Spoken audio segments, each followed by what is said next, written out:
ఏది అయినా ట్రై చెయ్యి ఆచి చికెన్ మసాలా. ఆచి చికెన్ మసాలా. ఓజీ 2 ఎలా ఉండబోతోంది? ఈ సినిమా కోసం పవన్ కళ్యాణ్ ను సుజీత్ ఎలా మార్చబోతున్నారు? సీక్వెల్లో ప్రీక్వెల్ కథ చెప్తున్నారా, లేదంటే ఓజీ బ్యాక్ స్టోరీ ఏదైనా ఉందా? అసలు ఈ చిత్రం కోసం పవన్ డేట్స్ ఎన్నాళ్ళు ఇవ్వబోతున్నారు? ఒకవేళ సుజీత్ ఇక్కడ స్ట్రక్ అయిపోతే నాని బ్లడీ రోమియో పరిస్థితి ఏంటి? ఓజీ 2 కోసం సుజీత్ కు పవన్ పెట్టిన కండిషన్స్ ఏంటి?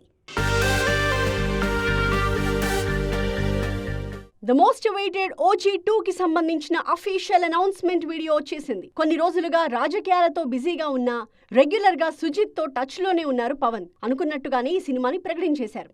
ఓజీ 2 ని పవన్ కళ్యాణ్ సోలోగా నిర్మించబోతున్నారు. షూట్ కూడా మొదలవ్వకుండానే ఓజీ 2 కి భారీ ఓటీటీ ఆఫర్ వచ్చినట్టు తెలుస్తోంది. ఓజీ సినిమా కోసం సుజిత్ పడిన తపన, తనకిచ్చిన ఫ్రీడమ్ పవన్ కి బాగా నచ్చేశాయి. అందుకే ఈ క్రేజీ సీక్వెల్ కోసం సుజిత్ కి ఓజీతో పోలిస్తే డబుల్ రెమ్యూనరేషన్ ని పవన్ ఆఫర్ చేసినట్టు తెలుస్తోంది. అంతేకాదు ఓజీ 2 కి ఎవరూ ఊహించని విధంగా 70 రోజులు ఇవ్వబోతున్నారు పవన్. 2018 తర్వాత ఏ సినిమాకి 50 రోజులకి మించి ఇవ్వని పవన్ ఓజీ 2 కి 70 రోజులు ఇస్తూ ఉండడం చెప్పుకోవాల్సిన విషయం.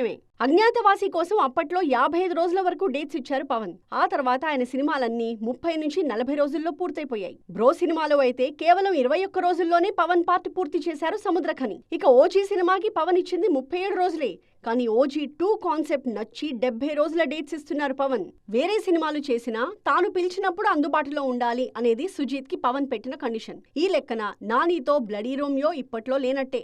ఓజస్ గంభీర ఎవరనేది పార్ట్ 2 లో పరిచయం చేస్తామన్నారు ఈ దర్శకుడు. హీరో పెంపుడు జంతువుని కామిక్ బుక్ ద్వారా సుభాష్ చంద్రబోస్ తో పరిచయాన్ని వీడియోలో చూపించారు. అన్నీ కుదిరితే 2027 సెకండ్ హాఫ్ లో ఓజీ 2 రావడం ఖాయం.